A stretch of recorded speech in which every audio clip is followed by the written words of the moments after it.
mode d'emploi.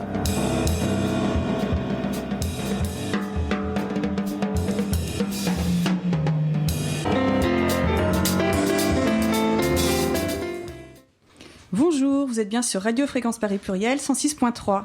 Aujourd'hui, l'émission Mode d'emploi reçoit Hélène et Aline de Toutes aux frontières pour parler des liens entre féminisme et lutte contre les frontières. Je suis Violaine, des Féministes révolutionnaires, et je vais animer cette émission aux côtés de ma camarade Florence. Bonjour. Nous avons le plaisir d'avoir au téléphone Hélène et Aline, puisqu'elles sont toutes les deux à Nice. Bonjour à vous. Bonjour. Bonjour. Les Féministes révolutionnaires sont un collectif créé en 2016 suite aux mobilisations contre la loi travail. C'est un espace de formation et de lutte où on articule féminisme, anticapitalisme et antiracisme pour analyser les rapports sociaux de domination. On pense que ces rapports de domination sont systématiques et structurels et que notre lutte doit donc prendre en compte toutes ces facettes et s'attaquer à ces structures. C'est pour cette raison qu'on se définit comme révolutionnaire. On publie un journal, on organise des moments d'échange et de formation, on participe à de nombreuses manifestations et on soutient toutes les luttes des travailleuses. Aujourd'hui, nous souhaitons parler des frontières et des exilés. Et on voulait particulièrement en parler aujourd'hui parce qu'on enregistre cette émission le 18 décembre et que le 18 décembre, c'est la journée internationale des migrants, journée pendant laquelle il y a des grandes marches des solidarités partout en France. Donc c'est des marches contre le racisme et pour la solidarité. Tous les ans, vers cette période, il y a une manif dans plusieurs villes. Aujourd'hui, il y en a 40 dans 40 villes. Et cette année, en France, c'est aussi l'occasion du lancement d'une campagne unitaire contre le racisme et pour la solidarité. Je vous lis un mini extrait de l'appel. L'appel dit « Nous refusons la banalisation de l'insoutenable. Nous dénonçons les politiques antimigratoires et de non-accueil des migrants et migrantes. Nous refusons l'instrumentalisation des femmes à des fins racistes. Nous réclamons vérité et justice pour les victimes de violences policières et pénitentiaires. Nous exigeons le respect des convictions et des croyances de toutes et tous. Debout, nous redevenons dignes. » Et cette manifestation d'aujourd'hui, cette date d'aujourd'hui, c'est aussi un prélude pour la grande manifestation nationale qui aura lieu au mois de mars, à l'occasion de la Journée internationale contre le racisme. Et il se trouve que cette année, le 18 décembre, c'est aussi une journée d'action pour l'abolition de Frontex. Il y a tout un mouvement qui s'appelle donc Abolish Frontex qui a été lancé à cette occasion. Et on trouvait que c'était intéressant d'expliquer aussi ce que c'était Frontex et donc cette action. Donc Frontex est une agence de la Commission européenne et est actuellement une actrice clé dans la mise en pratique des politiques frontalières de l'Union européenne. Elle s'est rendue responsable de violations systématiques des droits humains par le biais de ses opérations de déploiement et les refoulements, son implication dans les expulsions, sa coopération avec les pays tiers et son rôle dans le renforcement de la sécurité des frontières des États membres de l'UE. Depuis 1993, la politique militarisée de la forteresse Europe est responsable de la mort aux frontières de plus de 40 555 personnes. Frontex est donc une agence qui est devenue l'une des plus grandes et puissantes de l'Union européenne. En un peu plus de 15 ans, le budget qui lui est alloué en 2005 par la Commission européenne a gonflé de plus de 7 560% pour atteindre 544 millions d'euros en 2021. Frontex recrute une armée de gardes-frontières pouvant posséder et utiliser des armes à feu et prévoit de disposer de 10 000 gardes d'ici 2027. L'agence est désormais autorisée à acheter son propre équipement tel que des navires, des hélicoptères et des drones au profit de sociétés d'armement, de sécurité et de surveillance, entreprises ayant exercé leur influence tout au long de l'élaboration des politiques frontalières et de défense de l'UE grâce au lobbying.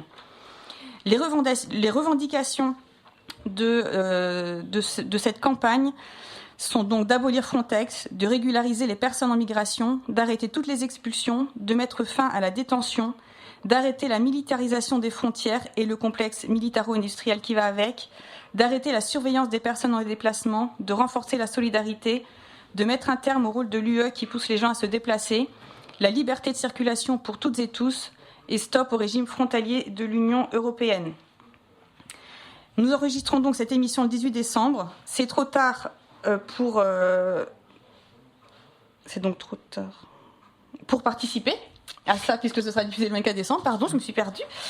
Pour appeler à participer à ces actions, c'est trop tard, mais c'est trop tôt aussi pour dire quelques mots sur comment elles se sont passées. Par contre, c'est le moment parfait pour parler des frontières et d'un point de vue féministe. Et donc, nous avons deux invités pour ça.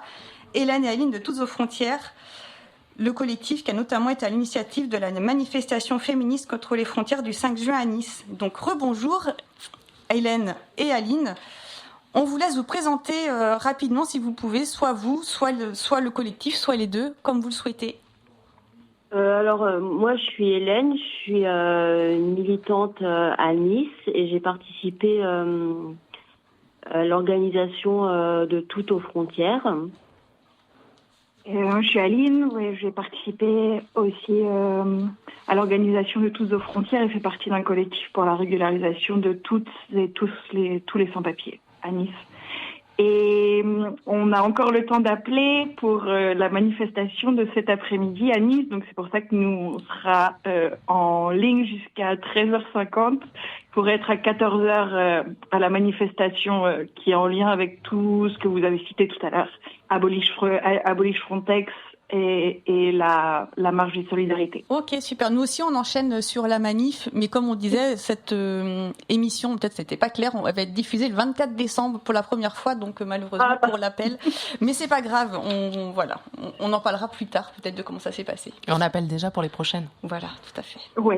Voilà. Alors, je peux faire un petit rappel de ce qui s'est passé lors de la manifestation de Toutes aux frontières. Si ça te va, on en parle plus tard. C'est bien prévu d'aborder ça, mais on a d'abord une question brûlante à vous poser. Exactement. La question qui nous brûle toutes les lèvres. Est-ce que vous pouvez nous expliquer c'est quoi le lien entre féminisme et frontières et pourquoi la question des frontières est une question éminemment féministe?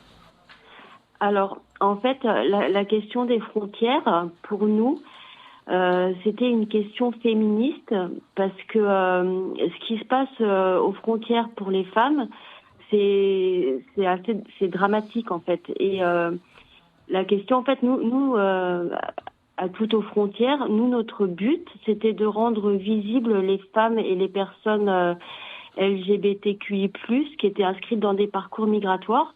Parce que justement, alors qu'elles sont très nombreuses, en fait, elles sont complètement invisibilisées. Voilà. Donc en fait, Toutes aux frontières, c'était ça. Et le lien, les femmes en fait qui sont inscrites dans des parcours migratoires, en fait, elles le sont parfois parce qu'elles sont femmes, parce qu'elles subissent des violences qui sont liées à leur genre. Et après, dans leur parcours migratoire, en fait, parce que en fait elles sont femmes, elles subissent plus de violences. Voilà. Parce que statistiquement, elles représentent plus de la moitié des personnes en migration et où la mortalité sur les routes migratoires des femmes est alors selon les études telles que celle de Camille Schmoll, qui est une géographe qui a beaucoup travaillé sur la question des femmes migrantes invisibilisées, elle serait victime d'une mortalité de plus de 15 à 20% supérieure à celle des hommes. Et les violences sexistes et sexuelles dont elles sont victimes sont à la fois dans les pays d'origine, tout au long de la route migratoire et ainsi que dans les pays d'arrivée.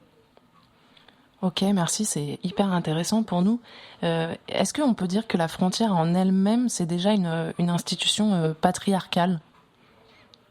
Oui, je pense qu'on peut on peut tout à fait l'affirmer de par les stratégies mises en place au niveau des frontières avec la militarisation grandissante, ce dont vous parliez tout à l'heure avec l'explosion des dépenses et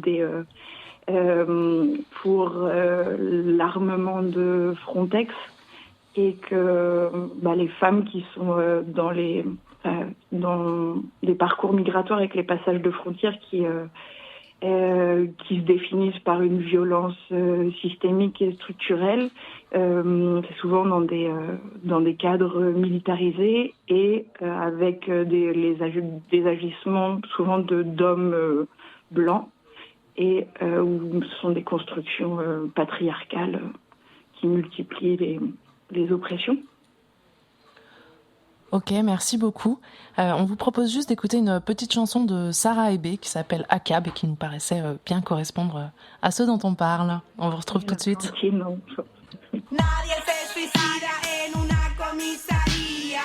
Yo abortaría por si se hace policía. Nadie se suicida en una comisaría. Los cuerpos hablan, no flotan río arriba. Nadie se suicida en una comisaría.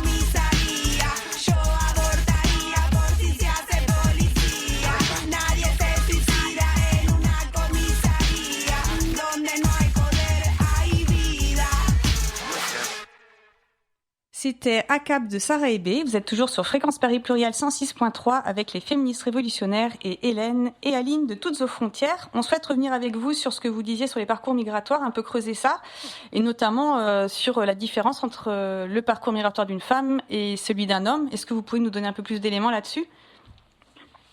Alors déjà dès le départ sur les routes migratoires, le fait que les raisons puissent être différentes et que souvent la migration pour les femmes peuvent être aussi c'est pas forcément quelque chose de négatif, mais aussi un signe d'émancipation, parfois pour fuir des violences à la fois sexistes et sexuelles dont elles peuvent être victimes, et de pouvoir y échapper. Et que les facteurs d'oppression peuvent être beaucoup plus nombreux et les pousser sur les routes de manière plus insécure et plus urgente.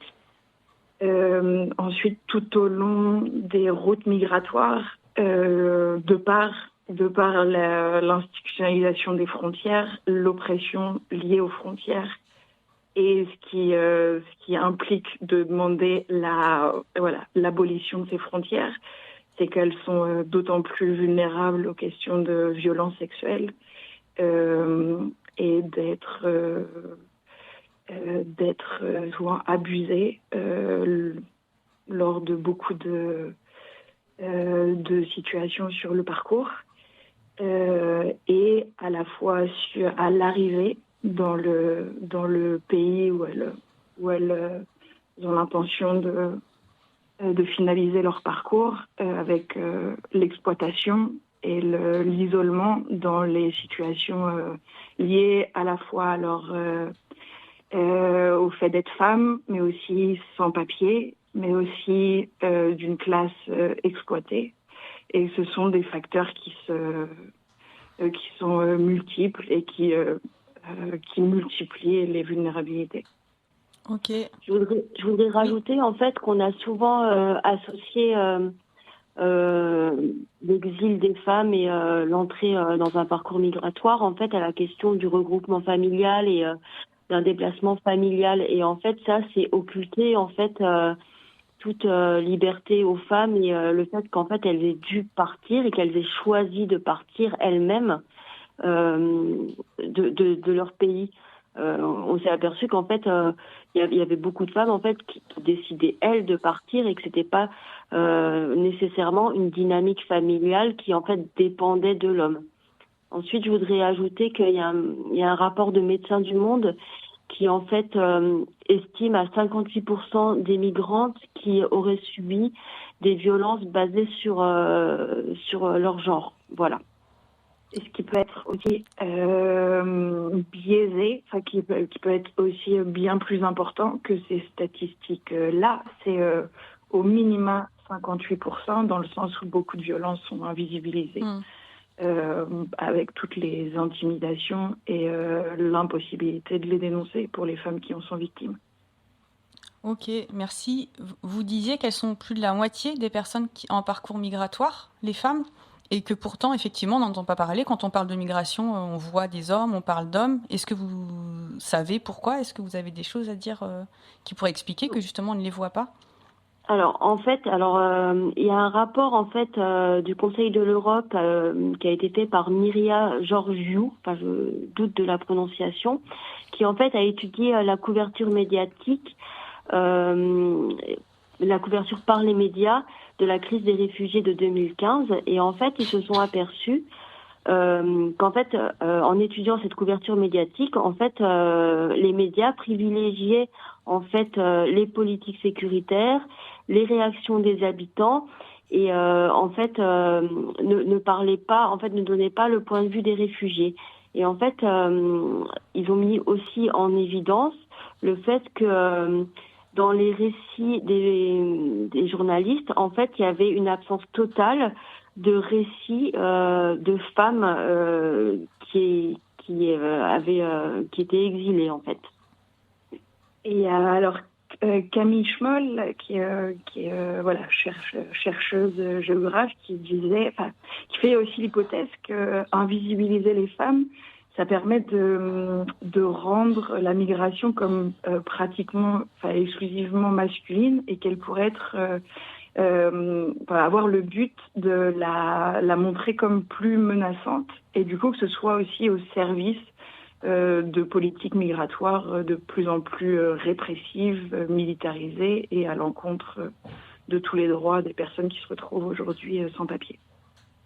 Ok, c'est super intéressant. Et est-ce que vous savez si il y a aussi quelque chose de spécifique par rapport aux mineurs isolés? Est-ce que ça se fait de la même façon pour les femmes et les hommes, cette invisibilisation et cette instrumentalisation du sexisme? Du coup, en parallèle de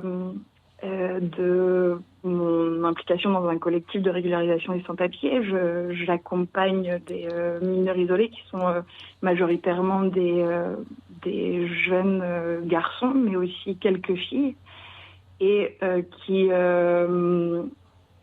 subissent aussi en permanence, quotidiennement, même en tant que mineurs isolés supposément protégés par l'aide sociale à l'enfance, des violations des droits dans le cadre de leur travail, par exemple, c'est-à-dire qu'ils vont pouvoir être intimidés, menacés de par leur situation qui reste extrêmement précaire vu les enjeux de la régularisation administrative à leur majorité.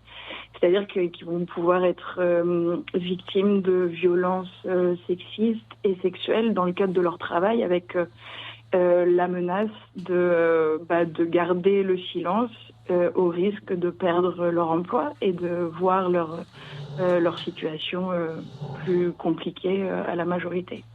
Du coup, en effet, les facteurs de vulnérabilité, qui sont déjà extrêmement nombreux en tant que jeunes mineurs isolés garçons, se multiplient en tant que jeunes mineurs isolés filles.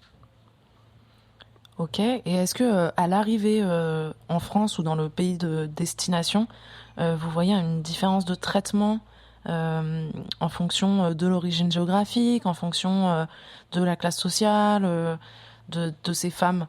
Parce qu'on a aussi, j'imagine, des parcours extrêmement différents. C'est pas parce que ce sont des femmes qu'elles ont toutes les mêmes... Alors, je pense que la classe sociale détermine dès le départ le fait de pouvoir prétendre à avoir un visa ou pas. Et de là découlent aussi toutes les oppressions liées à un parcours migratoire sans visa, et où toutes les violences se multiplient parce que intimidées, parce que menacées, parce que précarisées, parce que opprimées. C'est vrai que issues d'une classe sociale plus aisée, qui permet d'avoir une entrée régulière sur un territoire donné, ça permet d'être une protection contre toutes les violences invisibilisées parce que condamnées à l'illégalité. Et est-ce que dans cette arrivée dans le pays de destination, ces femmes ont un accès égal entre elles et égal aux hommes dans l'accès aux soins, qui nous paraît, nous aussi, être une question féministe importante? Alors, je pense que pour l'accès aux soins, malheureusement, je pense qu'il s'agisse des femmes ou des hommes, l'accès aux soins est extrêmement difficile à partir du moment où les personnes sont privées de papier.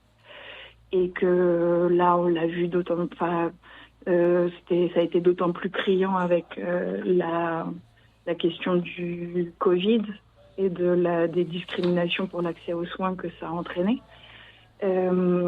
Et où les soins peuvent être extrêmement réduits et d'avoir un accès très très limité, même en tant que mineur isolé, ayant de fait un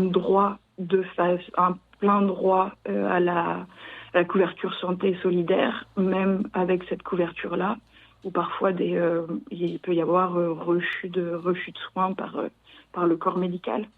Du coup, ça pose la question de la régularisation de tous et toutes les sans-papiers pour un accès aux soins égal entre tous les citoyens et citoyennes. Voilà, je voudrais aussi ajouter qu'en fait, les femmes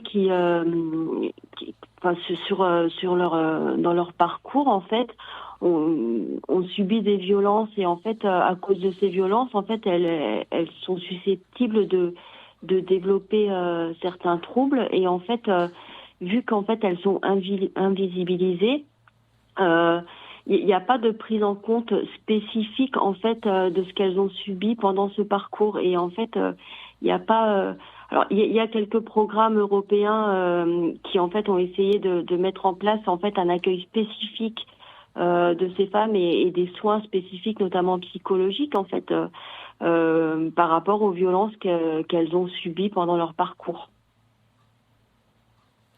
Ok. Et c'est assez connecté, mais nous, il y a une question qui nous travaille pas mal avec Violaine. C'est la question de l'enfermement et de la détention. Oui. Et du coup, est-ce que... on sait que les traitements sont pas les mêmes, outre l'injustice de toute façon de la politique de détention des migrants, mais on imagine quand même que cette question, elle se joue pas pareil pour les femmes et pour les hommes. Oui. En effet, sur déjà l'invisibilisation des lieux d'enfermement, où par exemple nous, en étant très proche de la frontière franco-italienne avec la PAF située à Menton, où il y a eu régulièrement des condamnations par la CEDH par rapport à l'enfermement qui ne respecte pas du tout les droits fondamentaux des personnes qui sont dans les containers à la PAF de Menton, et des femmes qui ont été souvent victimes de violences, aussi des femmes parfois, là dans le cadre du collectif de régularisation des sans-papiers dans lequel je suis investie, il y a des cas de femmes, par exemple, qui ont été séparées de leurs enfants, des enfants qui sont alors placés à l'aide sociale à l'enfance, et elles se voient délivrer des obligations de quitter le territoire français, séparées de leurs enfants, des choses totalement illégales, et des violences qu'elles subissent parce que femmes, parce que seules, et parce que intimidées dans ces lieux de détention et d'enfermement à l'abri de regards extérieurs. On peut aussi noter qu'en fait, il y avait un rapport d'Amnesty en fait qui demandait à ce que en fait dans les structures d'accueil des réfugiés en fait il y ait en fait des sanitaires séparés, qu'il y ait des conditions qui soient qui favorisent en fait le fait que les femmes se sentent en sécurité. Il y a aussi la question de la précarité menstruelle, de toutes ces questions-là, quoi, qui en fait se surajoutent en fait dans ce que vivent les femmes. Enfin, c'est difficile, quoi. Voilà, ça va pas être évident de faire la transition, mais du coup sur toutes ces questions, vous avez organisé une immense et magnifique manifestation à Nice en juin dernier. On va prendre un peu le temps d'en parler, mais juste avant ça, on va écouter un petit son que vous avez enregistré à l'occasion, et on se retrouve juste après. Ok. Manifestazione il 5 giugno contro le frontiere. Solidarité avec les femmes du monde entier. Toutes aux frontières. Toutes aux frontières. Toutes aux frontières. Toutes aux frontières, le 5 juin 2021 à Nice. Nous, féministes, habitants de l'Europe, de toutes les classes sociales et de tous les âges, quelles que soient nos provenances, nos choix, nos mondes, nous élevons la voix pour dire non aux politiques migratoires qui menacent les droits fondamentaux des individus. Non à l'accueil indigne et inconditionnel réservé aux personnes en situation de migration. Non aux violences faites à toutes les femmes, lesbiennes, personnes trans sur la route de l'exil. Notre objectif, rassembler 10 000 féministes à Nice. Pour rompre avec l'histoire patriarcale et militariste, pour la liberté de circulation sur la planète, pour une Europe sans murailles, pour créer des espaces de résistance et de solidarité dans les luttes. Mujeres trans lesbianas migración frontera. Femmes trans lesbiennes migration frontière. Frauen, Lesben, Transgender, Migration, Grenzen. Migration frontière, femmes trans, migration frontière, femmes trans lesbiennes, migration frontière. Le samedi 5 juin, une marche dans Nice aura lieu à partir de 13h30. Elle sera ponctuée de danse, de batucada, de chants, de performances poétiques et de prises de parole dans plusieurs langues. Et après, la manifestation, des lectures, des projections, des débats, des performances, etc. Pour en savoir plus sur Toutes aux frontières, pour nous connaître, pour nous rejoindre, pour nous soutenir, pour nous contacter, rendez-vous sur notre site internet www.toutesausfrontieresfr.wordpress.com et sur Facebook, Instagram et Twitter. Venez avec vos cerfs-volants à Nice le 5 juin 2021 pour participer à une action féministe transnationale. All come to the border on the 5th of June in Nice. Big feminist demonstration against the borders. Venite a Nizza il 5 giugno 2021 per contribuire alla voce femminista transnazionale. Questo triste mondo ne ha talmente bisogno.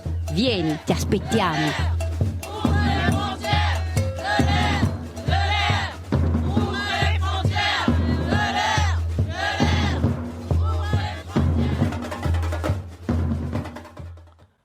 Super. Alors, est-ce que vous... De l'air, les frontières. Alors ici, dans le studio, on était en train de chanter et de danser sur ces slogans. Est-ce que vous pouvez un peu nous expliquer pourquoi Toutes aux frontières, pourquoi la manif s'est déroulée à Nice, pourquoi c'était début juin, voilà. Alors, l'idée en fait de Toutes aux frontières a émergé à Genève à la fin de l'année 2019 et lors d'une rencontre Femmes Migration Refuge. Et l'idée en fait c'était de consolider un réseau européen féministe et de consolider la solidarité entre femmes migrantes et femmes qui étaient engagées dans le réseau militant. C'était ce lien-là entre l'unité et le fait d'être exilé. Et l'idée, c'était de réaliser une action féministe à la frontière franco-italienne contre les politiques migratoires. Donc, pour nous, c'était important. En fait, il y avait déjà un réseau en fait qui était présent entre les féministes françaises à Nice et des féministes italiennes. Et l'idée, c'était vraiment de se réunir à la frontière. Voilà. Et Nice, c'était la ville la plus proche de la frontière. Oui, en fait, c'était ça l'idée. alors après, il y a Menton, mais Nice, c'était la grande ville la plus proche. Et ce qui se passait à Nice, en fait, à Nice, vous avez dû entendre parler de ce qui se passe à Breil-sur-Roya avec Cédric Héroux. Il y a un grand... c'est un lieu de passage de la frontière. Donc, en fait, l'idée, c'était de réunir les féministes à Nice. Et comment vous avez été reçue à Nice ? Parce que c'est pas foncièrement une ville reconnue pour... non, c'est une ville d'extrême droite, en fait. C'est pas... Estrosi est pas forcément à l'extrême droite, mais c'est une ville où, en fait, les idées d'extrême droite sont assez prégnantes. Donc, en fait, la manifestation, en fait... s'est faite en fait malgré cet antagonisme. En fait, il y a eu des fascistes qui ont attaqué la manifestation, mais toutes ces résistances en fait n'ont pas réussi à nous arrêter. Et en fait, on a été plus de 5000. On peut noter que la politique répressive en fait a interdit le passage de féministes italiennes qui ont été bloquées à la frontière. Donc, Toutes aux frontières, c'était une manifestation qui était transnationale et qui, en fait, a regroupé des féministes en fait de pas mal de pays, notamment de Suisse et d'Italie, de France bien sûr. Il y avait des Espagnols, il y avait des zapatistes, il y avait des Allemandes et en fait, la police a bloqué presque 500 manifestantes italiennes à la frontière qui n'ont pas pu venir manifester. Ok. Ouais, donc même pour les manifestantes, la frontière, encore une fois, c'est une institution patriarcale, répressive, qui empêche aussi la vie de collectif féministe de l'autre côté, quoi. Enfin, des deux côtés. Oui. On a vu aussi des militantes qui ont été arrêtées lors de collages, qui ont été gardées à vue pendant toute la durée de la manifestation, pour les empêcher de manifester, en fait. Alors qu'il n'y avait aucun motif qui justifiait en fait une garde à vue, quoi. Enfin. Donc ça veut aussi dire qu'ils ont quand même un peu peur des femmes. Oui, voilà. Et sur le collectif en lui-même, vous vous êtes organisé comment ? Vous avez réfléchi à une forme d'organisation différente des collectifs que vous avez connus avant ? Comment ça s'est passé, ce collectif ? L'organisation, en fait, était horizontale, était le plus horizontale possible. C'était, on va dire ça. C'est-à-dire qu'on avait vraiment une exigence, en fait, qu'il n'y ait pas de chef, qu'il n'y ait pas... que c'était vraiment autogéré. Donc... les collectifs, en fait, se sont réunis dans les villes, dans les pays. Et après, il y avait des rencontres en visio de tous les collectifs. Il y avait des commissions qui en fait, s'emparaient d'un sujet. Par exemple, il y avait une commission sur toutes les chorales. Il y avait une commission sur tout ce qui était communication, une commission qui était sur tout ce qui était lien avec la préfecture, et qui après en fait rendait compte au collectif et voilà, on a vraiment essayé le plus possible, c'est peut-être un vœu pieux, mais de respecter une démocratie interne en fait. Ok. Et vous étiez un collectif exclusivement entre femmes ou Non.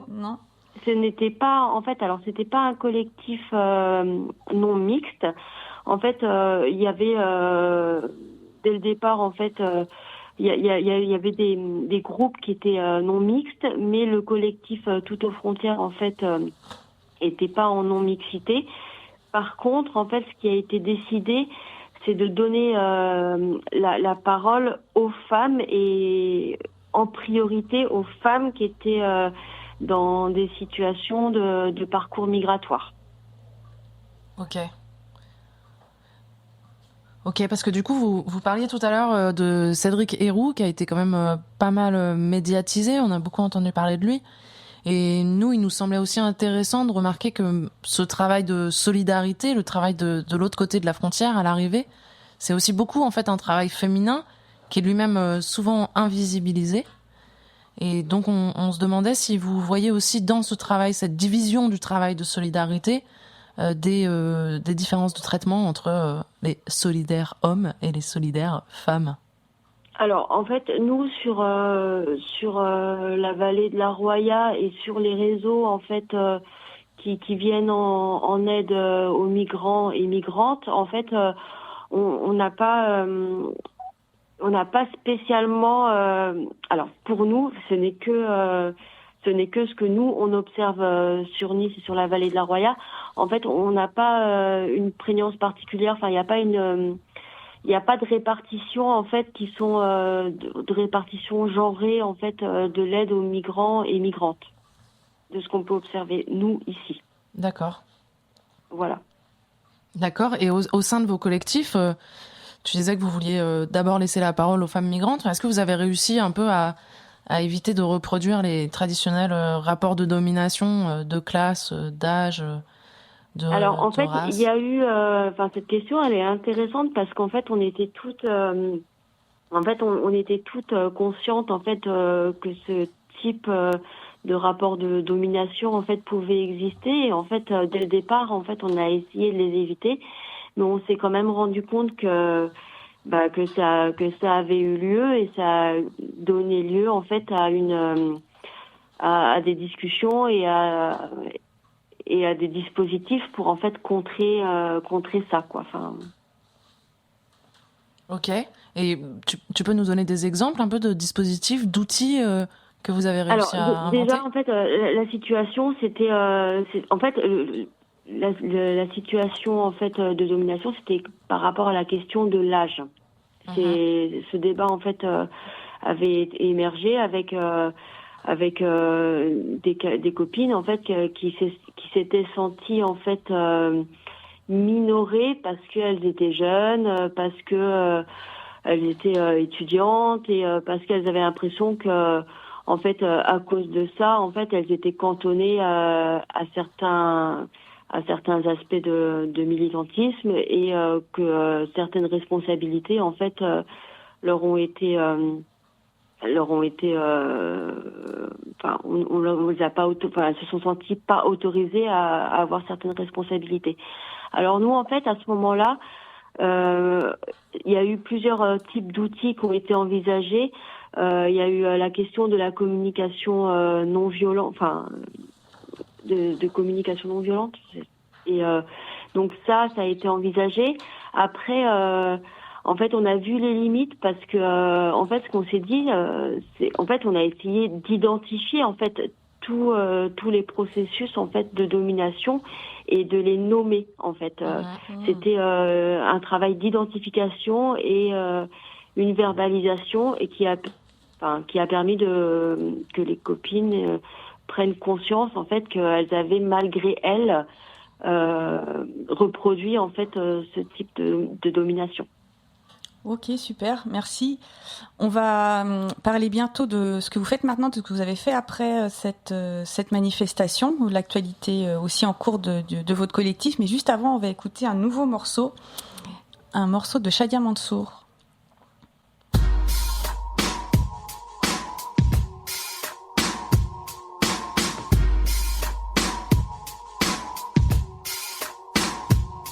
صباح الخير يا ولاد عمومنا فضلوا شرفونا شو بتحب نضيفكم دم Solidarity feel me Shaja do from the ghetto to Gaza I keep it RBG up yeah praying for my flag. Vous êtes toujours sur Fréquence Paris Pluriel avec des féministes révolutionnaires et Hélène et Aline de Toutes aux Frontières. On poursuit donc la suite de cette manifestation du 5 juin pour savoir ce que vous avez fait après, depuis, ce qu'il y a eu des choses organisées par votre collectif et sinon quelles sont vos actualités. Voilà, qu'est-ce qui se passe en attendant l'abolition des frontières ? Voilà. Alors oui, il y a des choses qui sont passées après et dès le départ, en fait, l'idée de Toutes aux Frontières, c'était de ne pas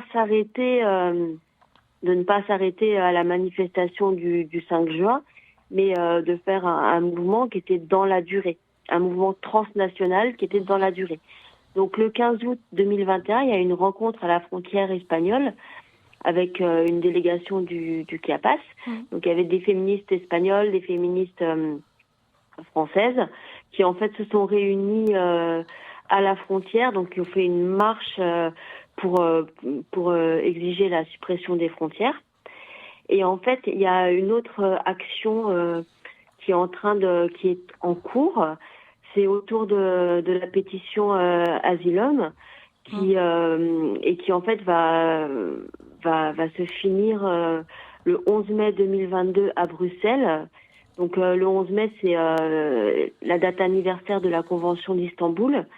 Et donc en fait, on est inscrite en fait dans un mouvement de promotion d'une pétition féministe européenne pour la reconnaissance effective des motifs d'asile propres aux femmes et propres aux personnes qui sont non conformes au modèle patriarcal. Ok, est-ce que vous pouvez nous donner le lien de cette pétition pour les gens qui voudraient aller la signer, regarder ce que c'est, où est-ce qu'on la trouve cette pétition ? Vous tapez Asylum for Women, donc c'est Asylum, ça s'écrit ASYLUM et for Women, et vous trouvez le lien sur Internet. Super. Et sur la rencontre avec les apatistes, est-ce que vous pouvez nous en dire un petit peu plus ? Voilà, donc en fait, sur la rencontre avec les apatistes, en fait, l'idée c'est comme à Nice, en fait, de réinvestir, en fait, que les féministes, en fait, réinvestissent la frontière, le lieu de la frontière, pour, en fait, exiger leur suppression. Donc, en fait, c'est investir géographiquement ce lieu-là, en fait, pour exiger des choses et pour rendre visible, en fait, ce qui se passe à la frontière pour les femmes. Okay. Voilà, donc en fait là il y a eu une marche, il y a eu des chants. en fait, on peut aussi noter que Toutes aux frontières, ça a été le moment où en fait il y a beaucoup de chorales féministes en fait qui se sont réunies, et c'est un mouvement de fond et une émergence en fait artistique avec des transmissions de chants, de luttes pour les droits des femmes. Oui, tout à fait. D'ailleurs, on écoutera un autre morceau de la chorale à la fin de l'émission, parce qu'on a trouvé ça, vous nous avez envoyé des liens, on a trouvé ça très chouette. Ouais. En fait, il y a vraiment cette idée des chorales. En fait, c'était Toutes aux frontières. C'était dans l'idée, il y avait l'idée en fait de s'éloigner en fait de la forme des manifestations habituelles pour en faire quelque chose de protéiforme dans lequel chacun et chacune en fait trouverait une modalité d'expression. Donc lors de Toutes aux frontières, il y a eu des batucadas, il y a eu des chants, il y a eu des conférences, il y a eu des projections, il y a eu des slogans, il y a eu la manifestation, il y a eu les cerfs-volants.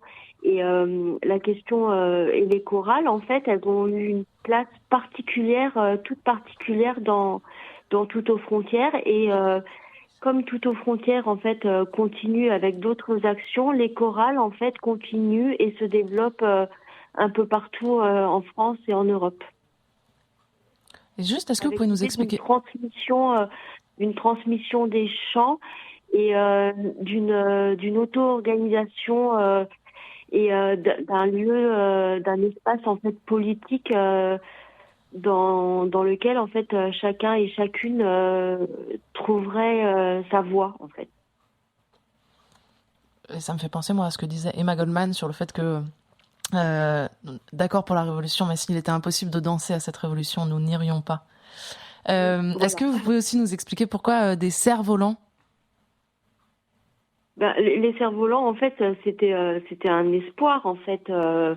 C'était un espoir, c'était un symbole de liberté. Et en fait, pour nous, c'était important d'investir ce symbole et d'en faire quelque chose de beau et de symbolique et de concrétiser, en fait.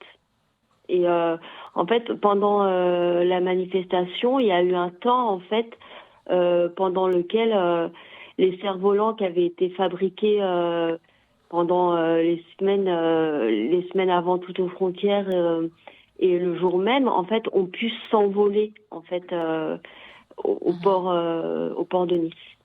Ok. Ça a passé très vite, on arrive à la fin de notre échange. Mais si vous aviez un souhait collectif, un mot de la fin, ce serait quoi? Vous avez envie de nous dire quoi pour terminer? Alors, comme ça, en fait, moi,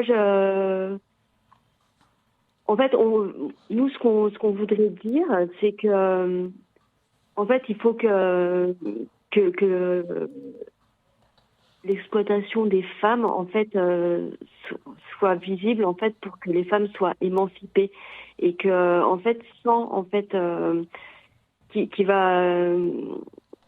le mouvement, en fait, qu'on a mis en route, en fait, c'était un mouvement qui allait, en fait, être émancipateur pour les femmes en premier, mais qu'on n'oublie pas, en fait, que la question des frontières et la question, en fait, des migrants, en fait, est primordiale. Et en fait, abolissons les frontières et régularisons tous les sans-papiers et sans-papières.